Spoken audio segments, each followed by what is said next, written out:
오늘 주실 말씀 우리에게 주시는 하나님 말씀으로 받기 위해 자리에서 일어서시겠습니다. 에베소서 4장 12절 말씀 한 구절 받들어 읽도록 하겠습니다. 같이 읽겠습니다. 시작. 우리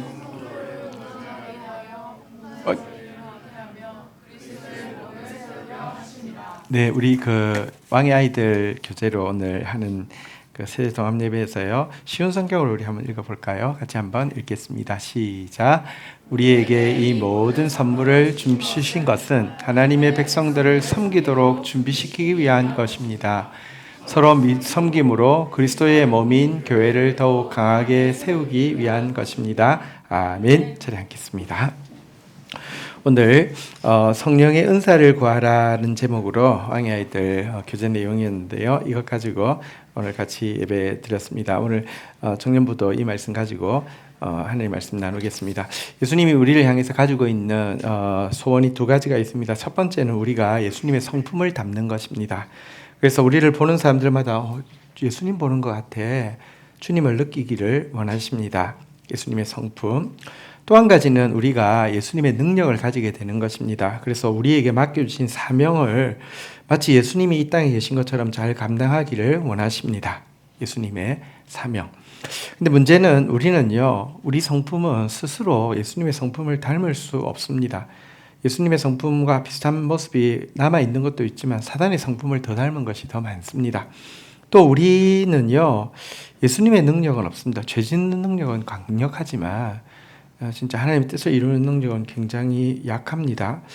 이 때문에 예수님께서 이 예수님의 성품과 예수님의 사명 우리가 담고 이렇게 감당할 수 있도록 보내주신 것이 성령님이십니다. 신자 속에는 성령님이 계십니다.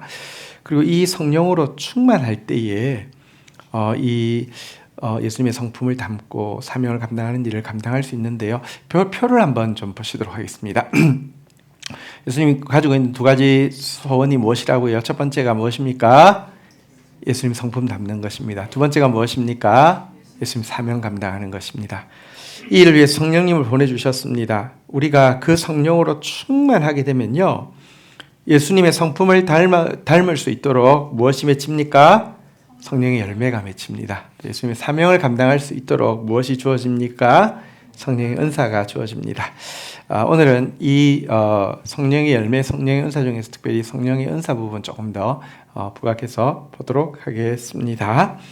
자, 성령의 은사가 무엇이고 또 하나님께서 이 은사를 주시는 목적은 또 무엇이며 어떻게 해야지 이 은사를 개발하고 잘 이렇게 성장시킬 수 있는지 한번 살펴보겠는데요. 먼저 성령의 은사, 여러 가지 성령의 은사들을 좀 살펴보도록 하겠습니다. 성령의 은사에 대해서 가장 대표적으로 가르쳐주고 있는 구절은 고린도전서 12장하고 로마서 12장인데요. 사실 성령의 은사라는 것에 대해서 들어는 보았지만 약간 재능하고 좀 이제 오해하는 경우가 많이 있습니다. 피아노를 잘 치면 은사가 있으시네요. 뭐 이렇게 이야기하거나 공부를 잘하면 하나님께서 지혜의 은사를 주셨다. 이렇게 이야기하는데 그거하고는 전혀 상관은 없습니다. 재능은 영어로는 우리 이제 탤런트라고 이야기하죠. 그러니까 달란트 비유에서 아시는 것처럼 선천적으로 하나님이 주신 것을 타고난 것을 재능이라고 하는 데 비해서 은사는 기본적으로는 후천적입니다. 주님을 믿고 주님을 섬기다 보면 하나님께서 이 사람을 어떤 영역에서 이렇게 사명 감당하게 하시려고 하신 계획이 있을 거 아니에요. 그것을 깨닫고 구할 때 받아서 나타나는 것이 은사입니다. 그래서 재능이 선천적이라고 하면 은사는 후천적인데요. 대신에 가끔은 선천적인 재능이 하나님의 사명을 감당하는데 선용될 수 있도록 여러분들 하나님의 이제 기름 부심이 그 위에 임하는 경우도 또 있기는 있습니다. 우리 청년부 과거에 이제 청년부 맡아 계시던 이희성 목사님 그 사모님 서명 사모님 사실 이제 피아노를 워낙 잘 치잖아요. 뭐 그냥 뭐 피바드에서 워낙 또 전공하셨고 하니까 잘 치는 건 당연한데요.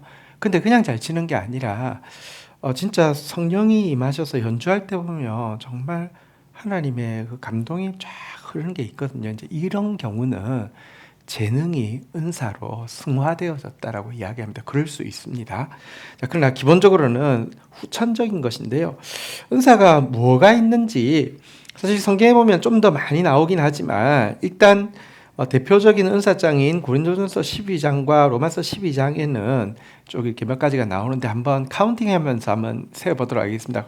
성경에 나오는 은사가 무엇인지 한번 읽으면서 그 이제 색깔이 있는 부분을 같이 좀 읽겠습니다. 제가 한번 하면은 손가락으로 한번 꼽아봅시다. 어떤 사람에게는 성령으로 말미암아, 어떤 사람에게는 같은 성령을 따라, 다른 사람에게는 같은 성령으로, 어떤 사람에게는 한 성령으로, 어떤 사람에게는 어떤 사람에게는 어떤 사람에게는 다른 사람에게는 어떤 사람에게는 9개가 나왔습니다. 자, 그 다음에 한번 또 보도록 하겠습니다. 로마서 12장 6절은 제가 읽겠습니다. 예언은 이미 나왔으니까 카운팅하지 않습니다. 우리에게 주신 은혜대로 받은 은사가 각각 다르니 예언이면 믿음의 분수대로. 자, 7절 한번 읽어볼까요?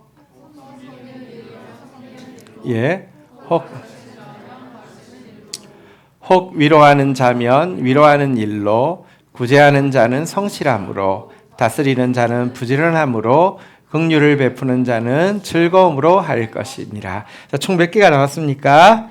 16개가 나왔죠. 그래서 이것이 좀 대표적인 은사들 이어서 하나하나 간단하게 좀 설명을 하도록 하겠습니다. 먼저 고린도전서 12장 8절부터 보면요. 한번 따라하겠습니다. 지혜의 은사, 지식의 은사. 여러분 사실 성령을 받을 때 성령께서 주시는 첫 번째 은사는 성경과 관련이 있습니다. 왜냐하면 성경의 저자는 누구십니까? 성령이십니다. 그래서 성령의 은사가 임할 때 나타나는 첫 번째는 성경에 대해서 특별한 능력이 나타나게 되는 것인데요. 지혜의 은사와 지식의 은사가 조금 차이가 있습니다.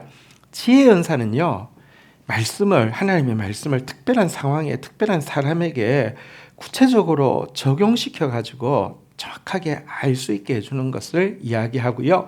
지식의 은사는 이 말씀을 전체를 통찰력 있게, 이해력 있게 쫙 꿰뚫어 보는 것을 이야기합니다. 그래서 조금 비유하자면 지식의 은사는요, 학문으로 치면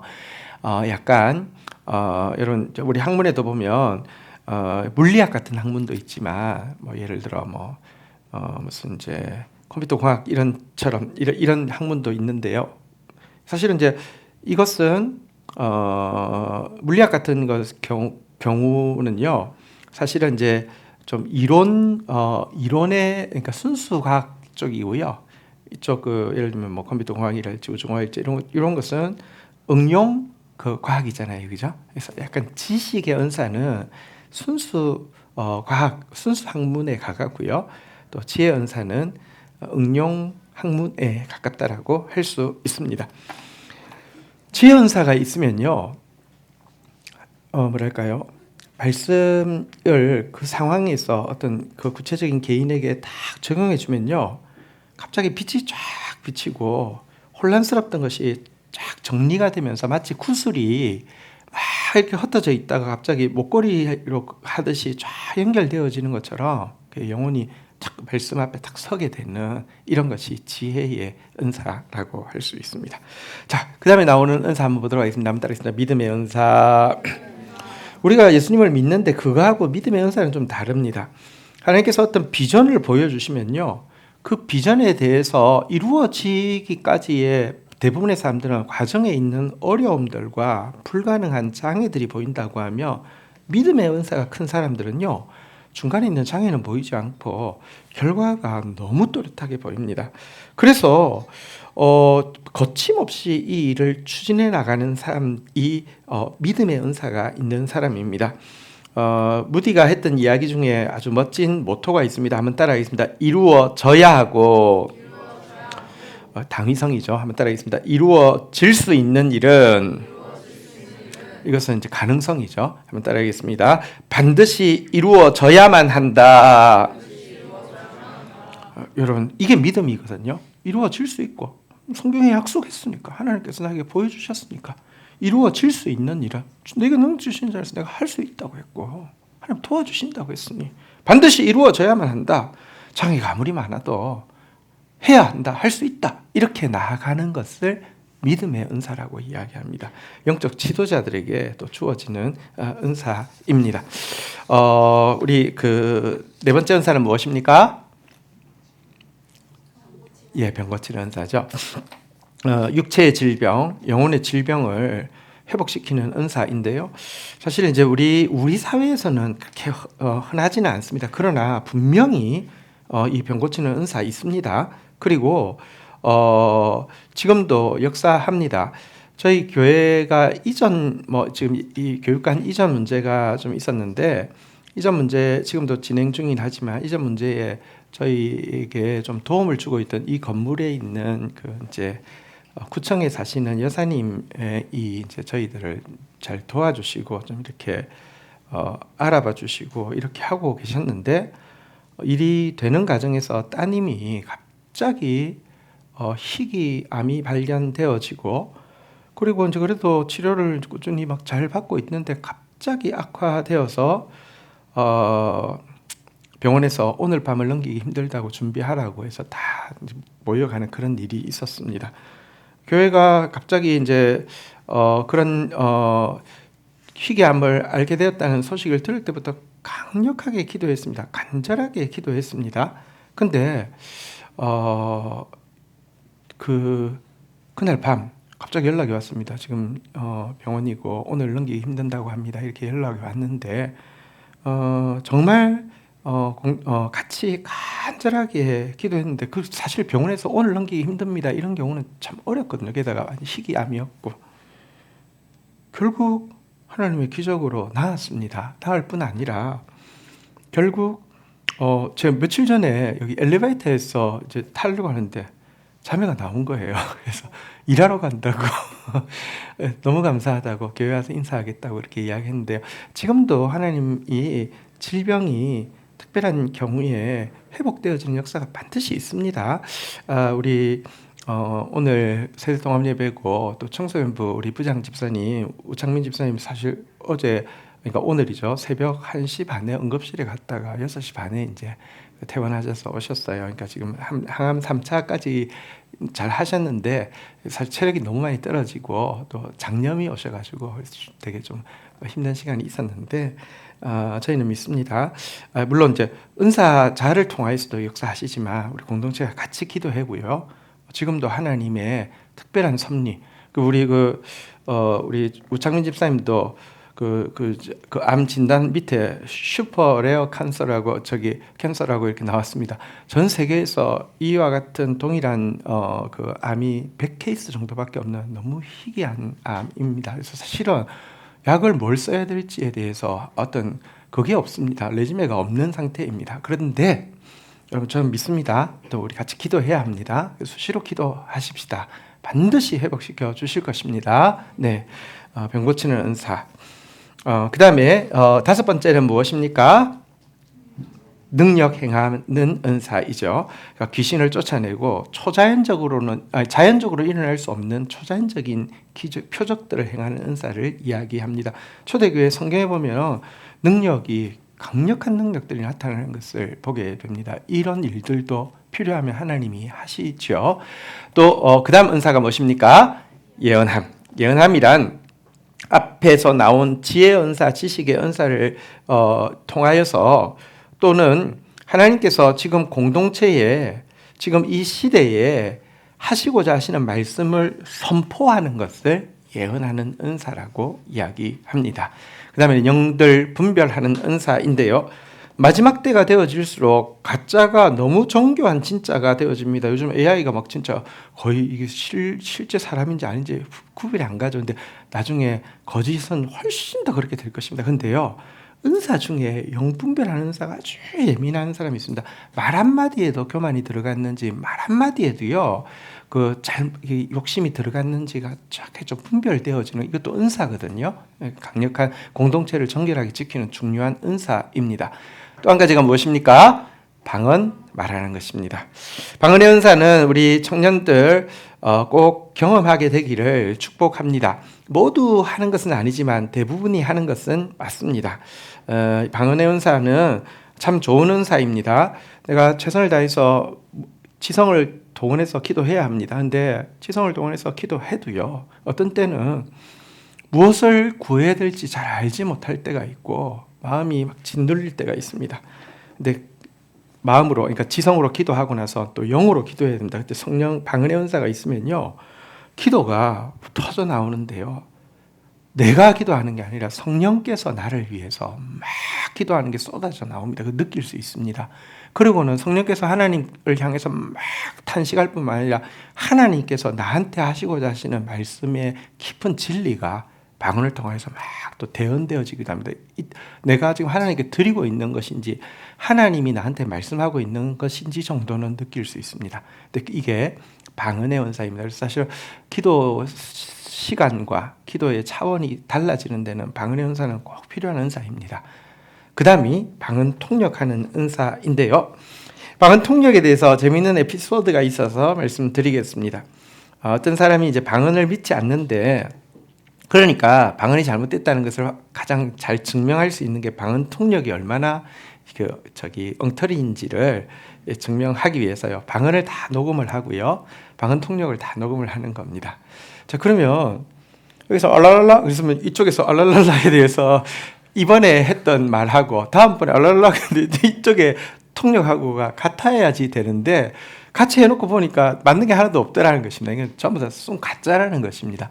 근데 그런가? 이렇게 생각할 수 있는 부분이 있는데요, 사실은 방언은 사람의 언어로 사람한테 이야기하는 게 아니라 하나님한테 이야기하는 것입니다. 그래서 통역은 방언의 센텐스를 통역하는 건 아닙니다. 하나님께 드린 기도를 하나님으로부터 무슨 기도를 드렸는지를 하나님으로부터 해석을 받기 때문에 사실은 그거를 이 문법적으로 센텐스를 이렇게 하는 것은 큰 의미가 없습니다. 한번 보십시오.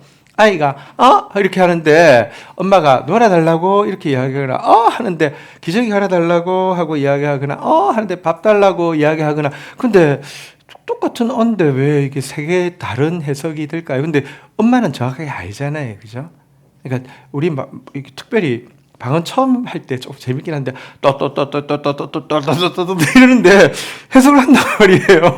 그래서 또또또또만 이렇게 한 10번 했는데 이쪽에서 통역을 할 때 보면 뭐 많은 말이 나와요. 웃기잖아요, 그죠? 근데 왜 그러냐고 하면 하나님께는 이 어린아이 같이 이야기했는데 하나님께서 주시는 마음을 이제 해석을 통역하는 사람이 이렇게 얽기 때문에 그렇게 나오는 것입니다. 자, 이제 로마서로 한번 좀 넘어가 보도록 하겠습니다. 자, 섬기는 일, 섬기는 은사 한번 좀 보도록 하겠습니다. 여러분, 우리에게 목자의 심정이 주어지고 나면요, 나한테 붙여주신 양들의 필요에 대해서요, 너무, 그러니까 현실적인 필요든지 영적인 필요든지 남들이 보지 못하는 세밀한 부분까지 다 보이고요. 그 다음에 그들을 돕는데 실질적으로 막 도우려고 하는 은사를 섬기는 은사라고 이야기합니다. 그래서 공동체 안에 섬기는 은사를 가지고 있는 사람이 있으면요, 몸 전체가 굉장히 풍요로워집니다. 왜냐하면 지금 이 사람이 물론 막 남들 앞에서 막 자기 아픔이나 필요를 막 이야기할 수는 없는데 작은 뉘앙스나 작은 표정 하나에서도 살피고요, 그걸 채워주기 위해서요, 정말 표시나지 않게 부드럽게 잘 격려해 주는 게 섬기는 은사입니다. 가르치는 은사도 있습니다.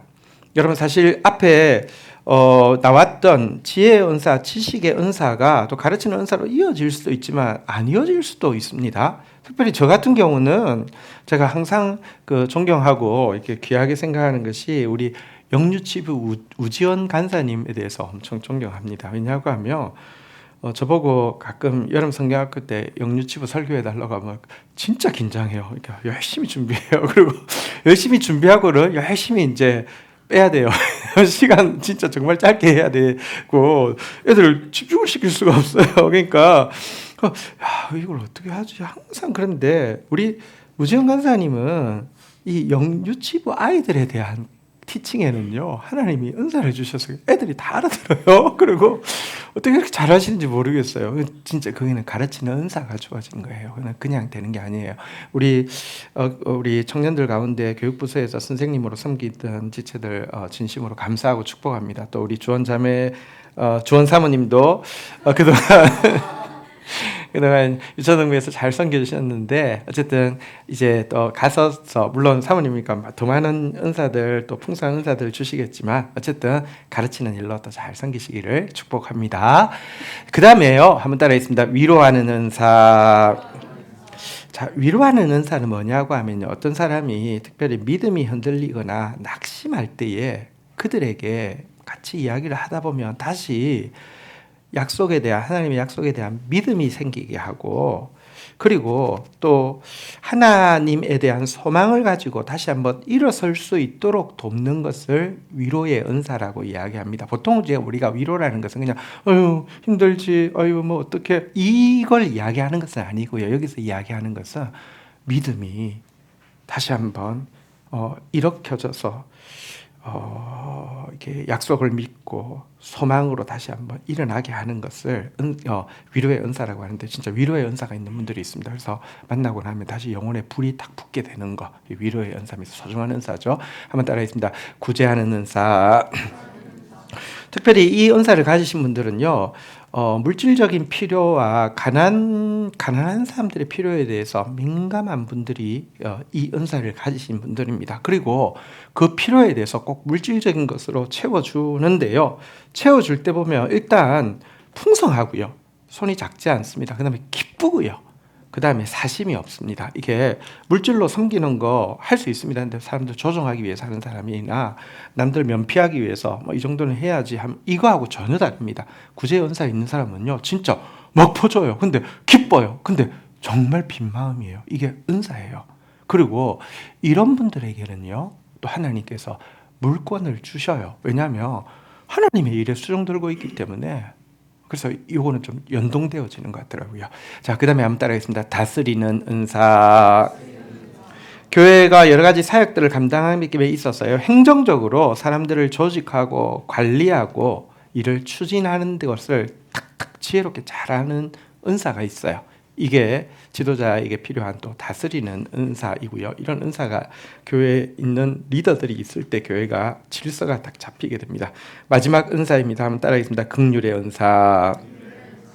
자, 긍휼의 은사는 그러면 위에 나온 섬김의 은사, 구제의 은사, 혹은 위로의 은사하고 좀 무엇이 다를까요? 긍휼의 은사는 뭐냐고 하면 영적으로 또 정신적으로 육체적으로 고통당하고 있는 사람이 있을 때 그들에 대해서 진짜 깊은 동정과 깊은 연민을 느끼고 말해주는 거 아니에요. 위로 낙심한 사람에게 말로 이렇게 세워주는 게 위로의 은사라고 했잖아요. 그죠? 또 물질적으로 주는 것도 아니에요. 구제의 은사를 가진 게 아니라고 하며 근데요 정말 그 아픔이 자기 아픔인 것처럼 아파하고 동정하고 연민하고 옆에서 함께 울어주는 겁니다. 그런데 신기하게요 이런 게 어떤 때는요 말해주는 것보다 훨씬 더 깊이 치유를 일으키게 해줍니다. 근데 그런 마음이 있는 사람이 있어요. 긍휼의 은사. 어쨌든 이것들이 하나님께서요 우리가 이제 믿음을 가지게 되고 하나님의 자녀가 되고 나면 하나님의 사명을 감당하기 위해서 준비해 놓으신 은사들 중에 이런 은사들이 있습니다. 자, 근데 이 은사를 주시는 이유가 무엇인지를 잘 알아야 됩니다. 은사를 구해서 은사를 받았는데 받고 나서 이상하게 되는 경우를 너무 많이 봤기 때문에 그렇습니다.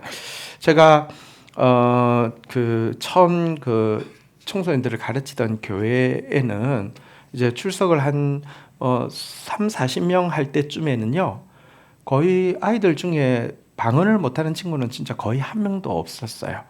이렇게 뭐랄까요? 그때 한 번 있어서 제가 그게 꼭 그러한지는 모르겠는데 막 손으로 막 방언을 할 때 막 쓰는 이런 일들도 그때는 좀 약간 유행처럼 그런 게 있었어요. 근데 꼭 그런 가르친 적은 없는데 막 이렇게 하기도 하고요. 어쨌든 되게 강력하게 은사들이 일어났습니다. 그리고 실제 그 친구들이 지금 그때 가르치던 친구들 중에서 한 17명 정도가 목사, 선교사 혹은 사모가 되었습니다. 어쨌든 강력하게 좀 있었는데요. 새로 남자애 하나가 왔는데요. 교회 온 지 얼마 안 됐는데 이제 우리가 기도의 시간에 이제 성령을 구하는 기도의 시간이 주기적으로 있었거든요. 근데 좀 얼마 온 지 안 된 상태에서 기도의 시간에 기도를 했는데 아이한테 방언이 임하게 된 겁니다. 그러고 나더니 갑자기 교회 온 지 얼마 안 됐는데 금방 방언을 받았으니까 자기가 영적으로 아주 대단한 존재라고 생각을 하게 되면서 또 저도 사실은 그때 나이가 대학교 2학년 나이, 3학년 나이 차이가 그렇게 나는 건 아니었어요. 뭐 3살 뭐 이렇게 차이 나니까. 그 니나 내나 이렇게 되면서 약간 애가 너무 막 건방져지더니 결국 교회 안 나오게 됐어요. 그래서 사실은 은사를 왜 주시는지를 정확하게 알아야지 선용을 할 수 있거든요. 우리 교재, 왕의 아이들 교재에는 3가지로 이야기하고 있는데요. 첫 번째는요, 한번 따라하겠습니다. 공동의 이익을 얻게 하려고. 고린도전서 12장 7절 우리 쉬운 성경으로 한번 읽어볼까요? 시작. 성령께서 각 사람에게 나타나신 것은 공동의 이익을 얻게 하려는 것입니다. 개인의 이익을 위해서 주신 게 아니에요. 개인이 헌신됐기 때문에 주신 게 아니에요. 그래서 개인의 유익과 개인 가시를 위해서 은사가 사용되어지면 안 되고요. 하나님은 은사를 주신 것은 공동체에 필요가 있기 때문에 주셨다는 사실을 꼭 기억해야 돼요. 은사는 사유제가 아니라 공유제입니다. 자, 두 번째, 은사를 주신 이유가 무엇입니까? 한번 따라하겠습니다. 교회를 더욱 강하게 세우기 위해. 에베소서 4장 12절 쉬운 성경으로 보면 우리가 아까 시작할 때 읽었던 내용이죠. 한 번 더 읽어볼까요? 시작. 우리에게 이 모든 선물을 주신 것은 하나님의 백성들을 섬기도록 준비시키기 위한 것입니다.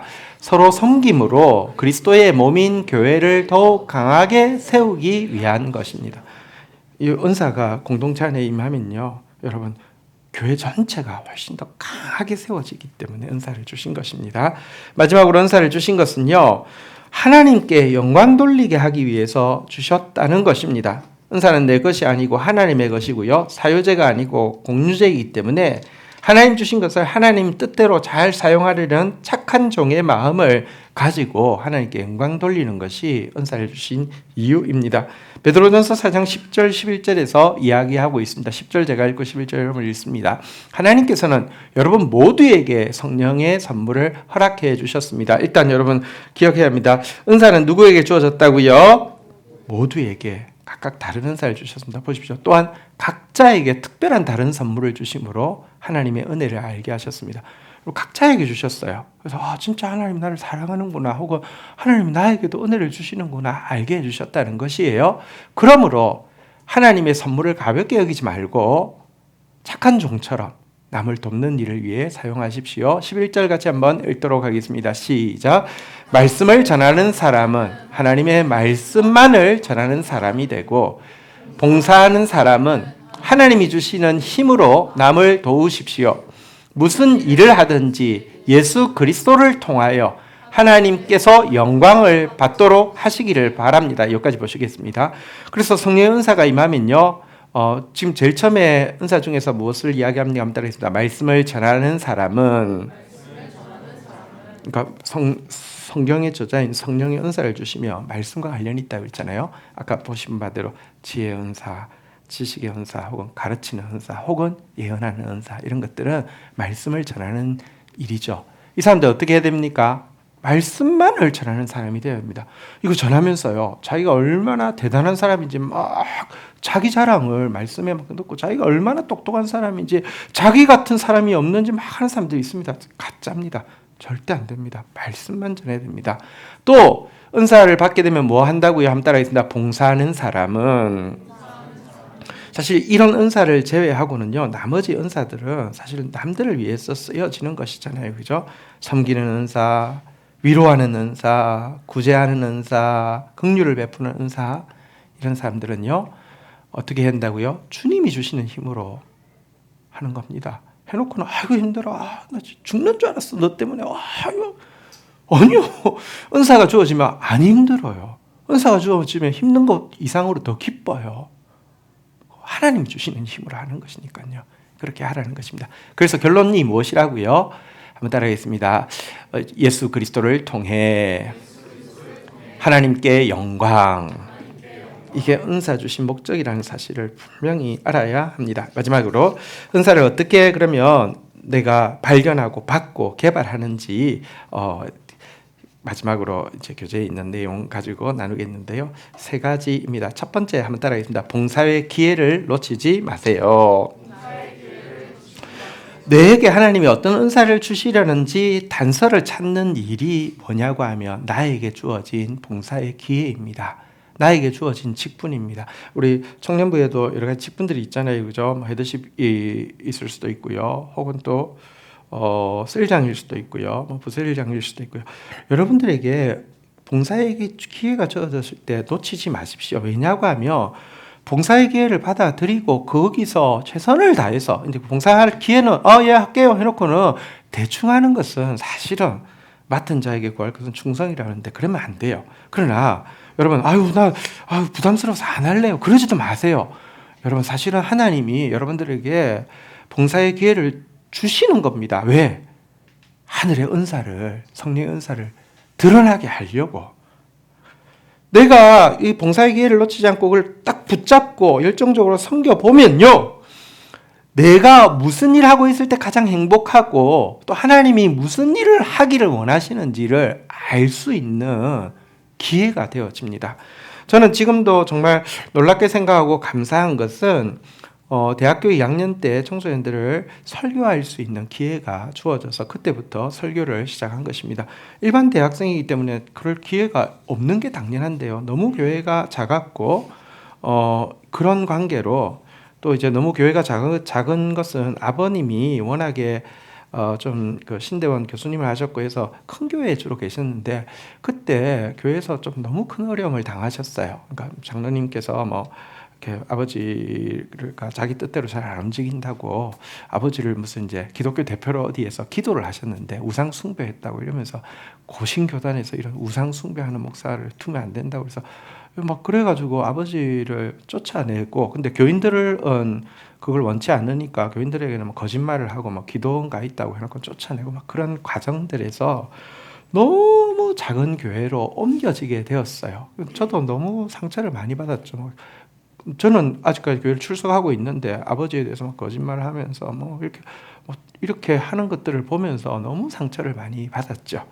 그렇지만 어쨌든 그 교회, 작은 교회를 간 게 어떤 의미에서는 우리 아버지 때문이 아니라 저 때문이라는 생각을 하게 되는 게 너무 작으니까 아버지가 할 수 없어서 저보고 이제 청소년부를 맡게 한 것인데요. 맡고 나서는 정말 할 수는 없지만 또 좀 효성스러운 마음이 있었기 때문에 아버지 도와야 된다는 마음 때문에 그 작은 아이들을 놓고 몸부림치다가 하나님이 나를 어떤 일에 쓰기를 원하는지 은사를 발견하는 대단히 중요한 계기가 되었습니다. 만약 그 기회가 없었으면 저는 아마 이렇게 되지 못했을 것 같아요. 그래서 봉사의 기회를 놓쳐서는 안 됩니다.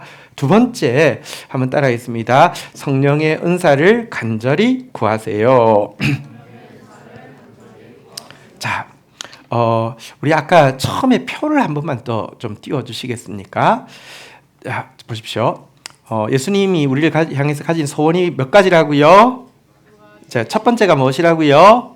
성품을 담는 것입니다. 근데 성령 충만하면 성품을 담는데 그때 나타나는 게 뭐라고요? 성령의 열매입니다. 근데 이때 성령 충만은요, 우리 그 동사에, 영어 동사에 보면 자동사가 있고 타동사가 있는데요. 자동사 full of를 쓰고 있습니다. 그래서 full of, filled with 이렇게 다르잖아요. 타동사, 자동사. 근데 이 성령 충만은 full of입니다. 그리고 이 full of 자동사 성령 충만을 받는 방법은요, 한번 따라하겠습니다. 교제. 성령님과 교제하는 것입니다. 내 안에 성령님이 계신데요, 계속 묻는 겁니다. 성령님, 내 안에 계셔서 감사합니다. 성령님, 나와 함께 하시죠. 성령님, 어떻게 하면 좋을까요? 성령님, 도와주세요. 성령님, 이렇게 하라는 뜻인가요? 그러면 제가 이렇게 해보겠습니다. 자꾸 성령님과 교제하면요, 내 안에 성령님이 계신데 내 안에서 점점 충만해지십니다. 마치 나무 안에 수액이 가득한 것처럼 쭉 충만해집니다. 나무 안에 수액이 가득하면 무엇이 맺힐까요? 열매가 맺히죠. 그래서 성령 충만이라도 성품을 담는 성령 충만은 예수의 성품을 담게 하여 주시옵소서, 예수의 성품을 담게 하여 주시옵소서 이렇게 한다고 되는 게 아닙니다. 일단 약간 그 스타일이 예수의 성품 담는 거하고 좀 상관이 없습니다. 이것은 그냥 계속 친밀하게 교제하는 거예요. 근데 이게 없는 분한테 이렇게 이야기하면 약간 정신 이상이지만 진짜 내 안에 계신다니까요. 되게 세밀하게 계신다니까요. 자꾸 묻고 교제하고 친밀해질수록 성품이 예수님의 성품이 닮아집니다. 근데 같은 성령 충만이라도요, 한글로는 같지만 원어로는 다르게 되어 있습니다. 자, 예수님께서 주신 사명을 감당하기 위한 성령 충만은요, 어떻게 해야지 받느냐 한번 따라했습니다. 조금 한자어이긴 한데요, 한번 따라하겠습니다. 간절히 구하세요. 자, 성령님 은사를 주시옵소서. 뭐 주시려고 하면 주시고, 하나님 뭐 성령님 저한테 어떤 은사를 주시기를 원하십니까? 할렐루야. 이래가지고는 안 됩니다. 이 은사는요, 간절히 구해야 합니다. 왜냐고 하면 여러분 보세요. 뭐 무술 같은 거 배우는 거 막 저기 막 그 소림사 가서 막 배우는데 이렇게 저 배우고 싶습니다. 그래 배우겠니? 예. 자 가르쳐 주십시오. 그래 하자. 이래가잖아요.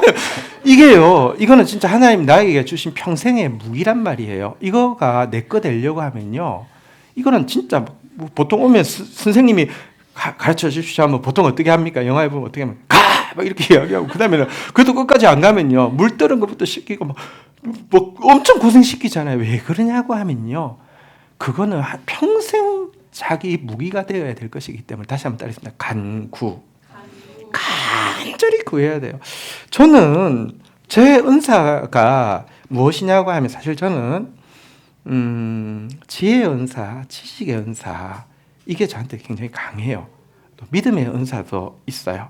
근데 지혜의 은사, 지식의 은사가 저한테는 제일 강한 은사예요.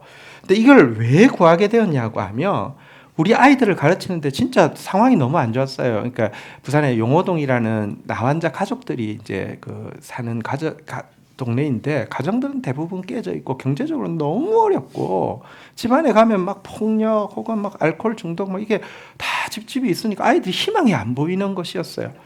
내 딴에는 막 이렇게 애들 위로한다고 매일 만나서 떡볶이 사주고 매일 이야기 들어주고 하는데 아이들이 그런다고 그 암울한 상황을 뚫고 미래가 보이지 않았어요. 근데요, 아주 가끔 말씀이 아이들이 들을 때가 있어요. 말씀을 듣고 나서 그 말씀 가지고 기도하고 용기를 내서 딱 할 때는 눈빛이 다르고요. 삶이 바뀌는 게 느껴졌어요. 말씀이 이렇게 소중하구나. 아이들에게 내가 줄 수 있는 최고의 선물은 말씀이구나. 그런데 아주 가끔 있는 일이거든요. 보통 우리 아이들은 말씀을 잘 듣지 않습니다. 이렇게 진짜 시간 조금 가면은 그래서 나는 다른 것보다 이 말씀이 갈 때 아이들이 생명이 있는데 어떻게 하면 이 말씀이 갈 수 있을까? 설교하면서 느껴져요. 말씀이 쭉 가다가 화살처럼 가다가 가기 전에 중간중 가다가 이렇게 아이들한테 가기 전에 뚝뚝 다 떨어져요. 하나님 어떻게 해야지 말씀이 아이들에게 들어갈 수 있을까요? 근데 내가 그때 21살, 2살짜리가 뭘 알겠어요. 근데 한 단어가 떠올라요. 지혜, 지식. 지혜로운 자는 사람을 얻는다라고 성경에 돼 있고 지혜는 생명나무라고 돼 있어서 생명을 얻는다고 돼 있고 누구든지 지혜가 부족하면 후히 주시고 부지지 않는 아버지께 구하면 주신다고 돼 있고 그래서 저는 정말 잘 알아서가 아니라 그냥 지혜, 지식을 솔로몬처럼 막 구했는데요. 진짜 간절히 구했어요. 여러분 이게 하나님 나한테 은사를 주실 때 알 수 있는 게 두 가지가 있는데요. 내 쪽에서 알 수 있는 게 있습니다. 한번 따라하겠습니다. 새열심. 제가 뭔가를 위해서 그렇게 간절하게 그렇게 오래 기도해 본 적이 없어요. 지혜는요 꼬박 3년을 기도했습니다. 하나님 지혜 주셔야 돼요. 지혜 주셔야 돼요. 나중에는요 부모한테 뭐 달라고 하다가 잘 안 주시면 어떻게 해야 돼요? 막 강짜를 부리잖아요. 달라고 하는데 내가 그런 기도를 못하는 사람인데요. 낙박판에는요. 3년째 막 구할 때는요. 하나님 나 지혜 안 주시려면 나를 죽여주세요. 죽여주세요. 우리 아이들. 하나님 말씀 없으면 죽을지도 모르는데 차라리 죽여주세요. 주시든지 아니면 교통사고 나게 해서 죽이시든지 지혜 주세요. 그렇게 그게 하나님이 주신 열심이에요. 그러니까 진짜 그거 없으면 안 되겠더라고요. 계속 열심히 있고요.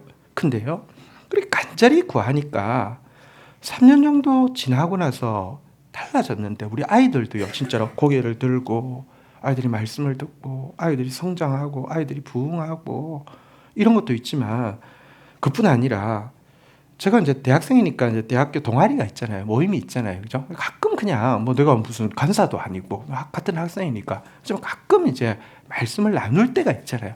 제가 말씀을 나누면 친구들이 그냥 같은 나이 또래 친구들인데 그냥 이렇게 뭐랄까 듣다가 지현 형제가 이야기하면 빛이 보이는 것 같아요. 지현 형제가 이야기하면 정리가 되는 것 같아요. 지현 형제가 이야기할 때 하나님이 느껴져요. 지현 형제가 이야기하면 말씀이 궁금해져요. 이렇게 이야기를 하면서 결정적으로는 제가 좋아했다가 제가 이제 그 바람을 맞은 첫 번째 첫사랑이었던 우리 고형원 씨라고 있어요. 고형원 씨 와이프가 내가 이야기를 할 때 저 옆에서 이렇게 뭐랄까 아주 경외하는 표정으로 저를 바라보니 지현 형제에게는 하나님이 특별한 지혜를 주신 것 같아요. 이렇게 이야기하는데 정확하게 그 워딩이 그거였어요. 특별한 지혜를 주신 것 같아요. 근데 내가 정말 구했거든요.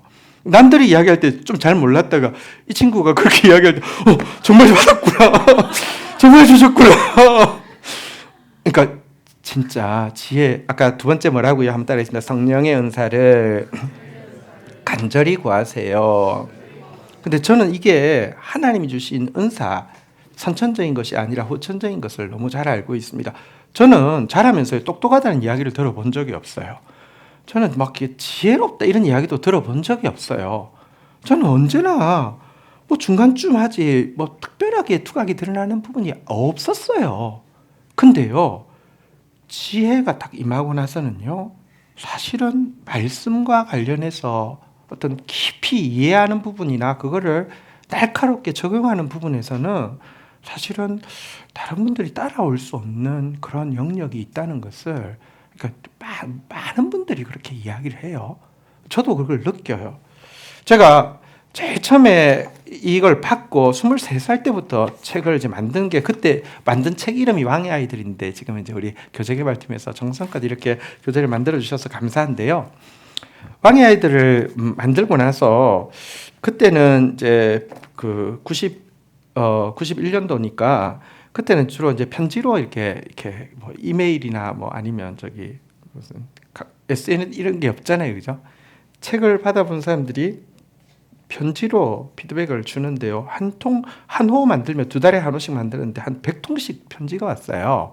근데 편지에서 제일 많이 언급되어지는 이야기 중에 2가지가 있는데 재밌는 게 있는데, 첫 번째는 저를 지연 자매의 몸으로 이런 책을 만드느라고 얼마나 수고가 많습니까? 이게 대하세요. 권지연이 그러니까 자매인 줄 아는 사람이 많았어요. 두 번째는 저기 노년에 이렇게 변함없는 그 모습으로 노년에도 이렇게 젊은이들을 위해서 책을 써주셔서 감사합니다.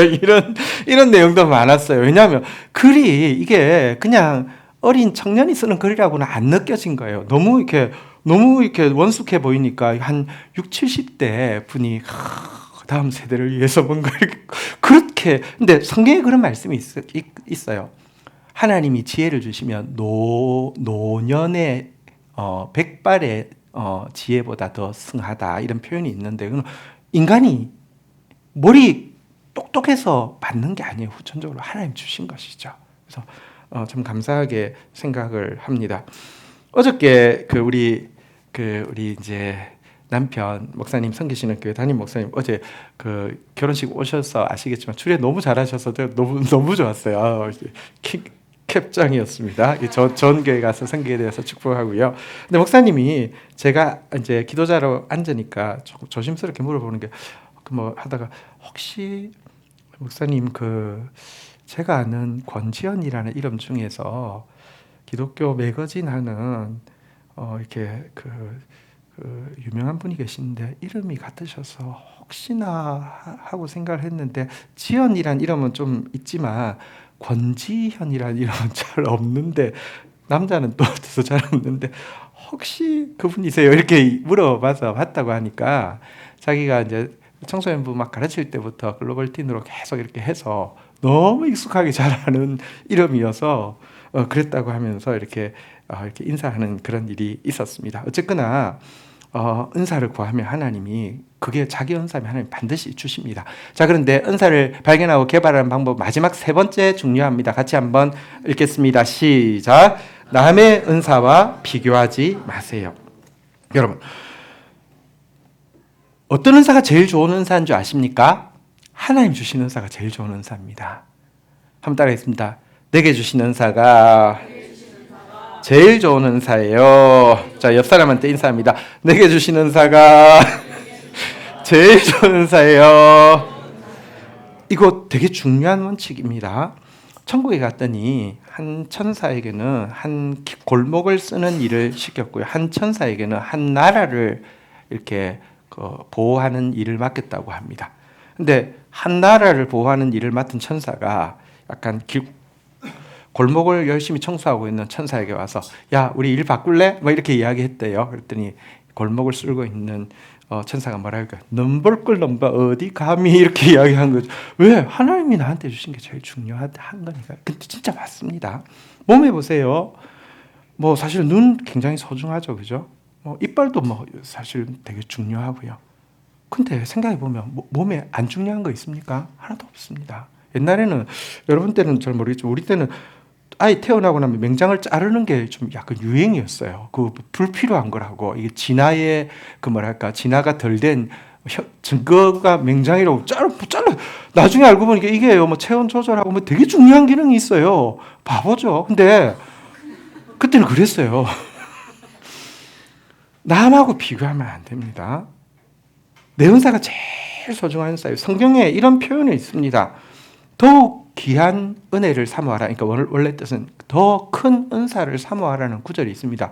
더 큰 은사가 있어서가 아니라 그 문맥이 뭐냐고 하면요.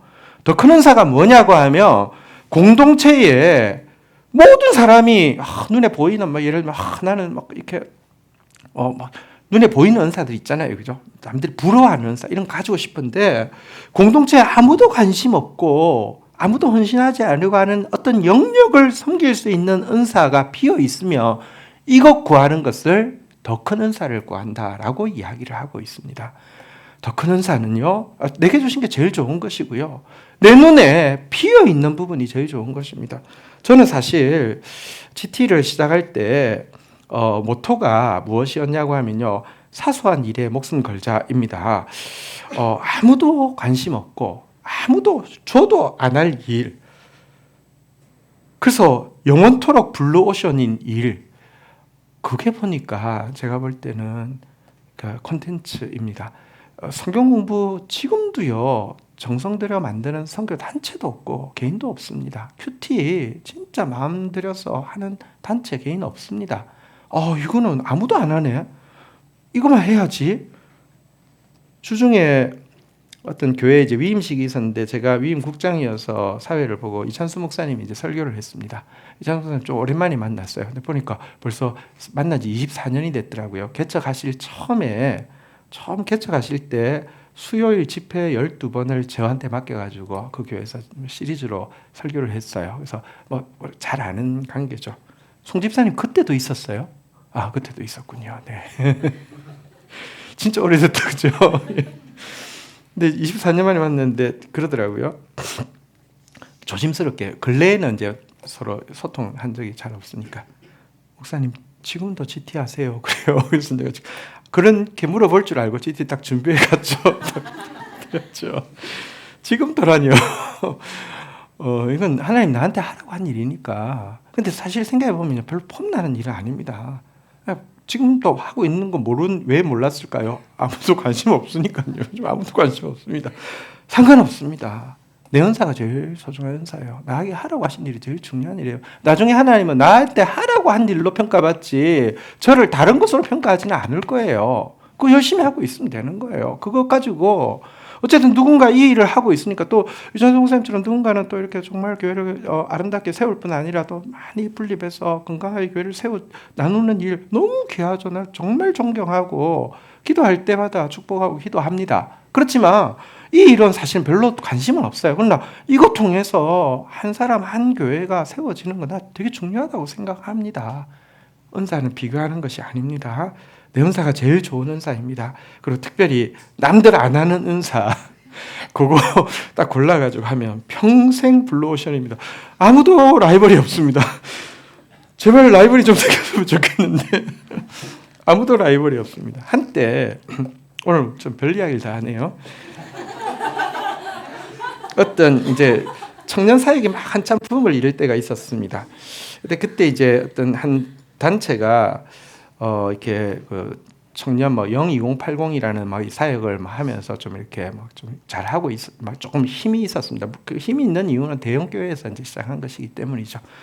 근데 그 당시에 선교 단체들은 GT를 쓰는 것이 국룰이었습니다. 그러니까 그 뭐랄까요, 대학생 선교 단체 말고요. 거기는 각자 자기 책이 있으니까. 근데 파송 선교 단체들이나 이런 이제 그 대학생 선교 단체가 아닌 어떤 뭐 청년, 거기도 02580은 대학생 단체가 아니라 청년 이렇게 막 부흥 단체이기 때문에 다 GT를 썼어요. 근데 어느 날 그 대표가 이야기하더라고요. 목사님 죄송해요 이렇게 이야기하면서 저희들 큐티책 만들게 되었어요. 그래서 제가 뭐라고 했는지 아세요? 죄송한 거 아니에요. 대신에 부탁합니다. 질로 경쟁했으면 좋겠어요. 그래야지 우리도 발전하고 한국 교회도 발전하죠. 왜냐하면 그 교회는 이제 사랑의 교회에서 이제 하는 것이었기 때문에 하면 된다고요. 왜? 돈이 있으니까, 독자가 있으니까. 근데 내용이 없으면요, 돈이 있기 때문에 한 것이에요. 결국 없어졌어요. 결국 그래서 나는 부탁이 제발 내 라이벌이 되어주세요. 경쟁 좀 합시다. 근데 경쟁 안 해요. 평생 블루오션이고요. 어느새 만나서 이찬수 목사님이 그 목사님 혹시 은퇴가 얼마 남았어요? 이렇게 물었더니 6년 2주인가 남았다고 이렇게 세고 있더라고요. 우리 목사님의 꿈은 사고 안 치고 은퇴하는 게 목사님 꿈이거든요. 진짜 하도 큰 교회들이 사고를 많이 치니까 되게 귀해요. 진짜 내핍 생활을 하듯이 자기를 지키려고 애를 써요.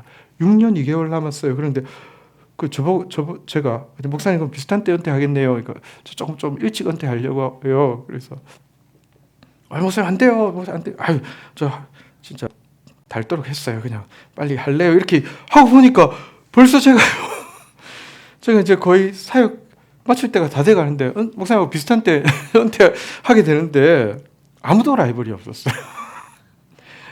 그래서 저는 제 은사가 제일 좋은 은사라고 생각합니다. 네. 근데 또 우리 공동체는 아마도 그러니까 GT를 통해서 또 글로벌 팀 통해서 또 왕의 아이들 통해서 자라고 있기 때문에 아마 이 은사를 이어받으면 우리 공동체 안에서 이어받지 딴 데서는 나오기 어렵지 않겠나 이런 생각을 하고 있습니다. 자, 오늘 우리 한번 제목 한번 기억하기 위해서 따라하겠습니다. 성령의 은사를 구하라. 우리 소제목들만 한번 다시 따라할까요? 성령의 여러 가지 은사들. 15가지 은사 보았죠? 한번 다시 기억해 보시고요. 한번 따라하겠습니다. 성령의 은사를 주시는 이유.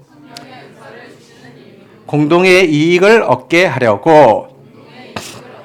교회를 더욱 강하게 세우기 위해. 하나님께 영광 돌리게 하려고. 마지막입니다. 은사를 발견하고 개발하는 방법입니다. 따라하겠습니다. 봉사의 기회를 놓치지 마세요. 옆에 분에게 이야기합니다. 시작. 그래요. 네네. 잘 들었죠? 자, 언니야 잘 들었지? 그래. 따라하겠습니다. 성령의 은사를 간절히 구하세요. 남의 은사와 비교하지 마세요. 네, 자리에서 일어서시겠습니다.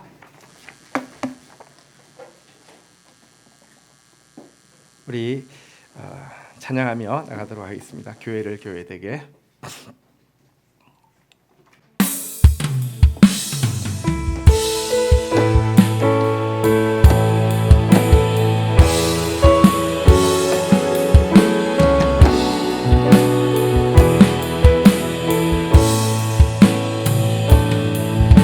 우리에겐 소원이 하나 있네.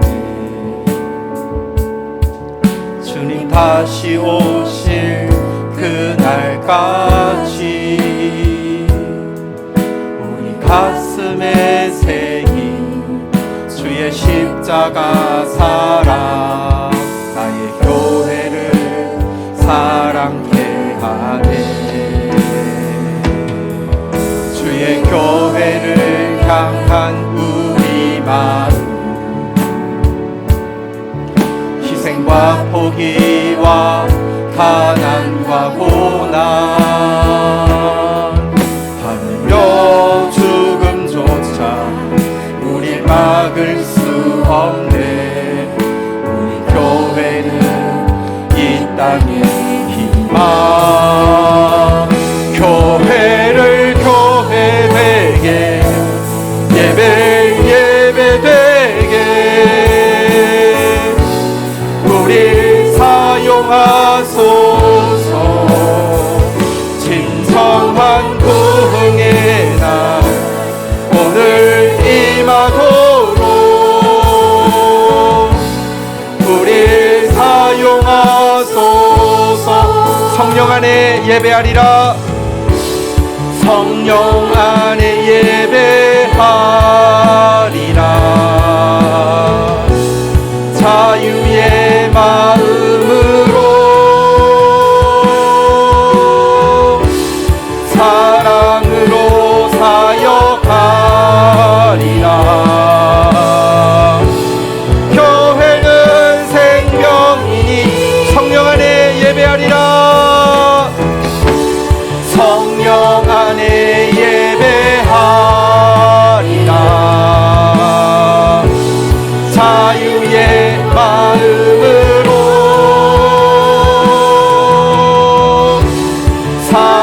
하나님 주신 은사 가지고 몸된 교회를 사랑하면서 섬기며 세워가겠습니다. 우리에게 하늘의 은사를 허락하여 주시옵소서. 교회를 교회되게 예배되게 우릴 사용하소서. 진정한 부흥의 날 오늘 임하도록 우릴 사용하소서. 자리에 앉으시겠습니다. 이제 우리 같이 한번 기도하는 시간 가지도록 하겠습니다. 주님, 내가 정말 예수님 성품 닮은 사람 되기를 원하고 내가 정말 예수님 사명 감당하는 사람 되어지기 원합니다. 성령 충만하여서 성령의 열매를 맺고 성령의 은사를 맺게 하여 주시옵소서. 성령 충만하되 full of 날마다 성령님과 깊이 교제하며 성령님을 인정하며 성령님을 순종하는 삶 살게 하여 주시고 성령 충만하되 filled with 간절히 성령님께 은사를 구하며 나아가다가 성령의 은사로 몸된 교회를 섬기며 하나님 나라를 확정하는 저희가 되어질 수 있도록 도와주시옵소서. 우리 주의 이름 부르짖고 기도하는 시간 가지도록 하겠습니다. 하나님 감사합니다. 시대가 너무 많이 어둡습니다. 인간의 지식 가지고 또 인간의 능력 가지고 인간의 성품 가지고 살아내기가 어려운 시대를 살아가고 있습니다. 그러나 어둠이 짙을 때일수록 하나님의 음성이 희귀할 때일수록 12살 소년 사무엘을 일으켜서도 일하시고 15살 소년 다윗을 일으켜서도 일하시고 15살 소녀 마리아를 일으켜서라도 일하시는 주님, 이 시대에 정말 참 선배 세대인 우리가 잘못 살아서 복음의 영광이 가리워지고 교회가 수치스러워진 시대를 그래도 버티고 견디며 주님 앞에 서 있는 귀한 청년들 축복하여 주시되 주님 성령으로 충만케 하여 주시옵소서. 이들의 모습에서 예수님의 향기가 예수님의 얼굴이 드러나게 하여 주시고 이들의 행함에서 성령의 능력이 성령의 은사가 드러나서 인간의 힘으로 하는 것이 아니라 하나님의 힘으로 하는 것을 다 알 수 있도록 주님 은혜를 더하여 주시기를 간절히 간구하고 소원합니다.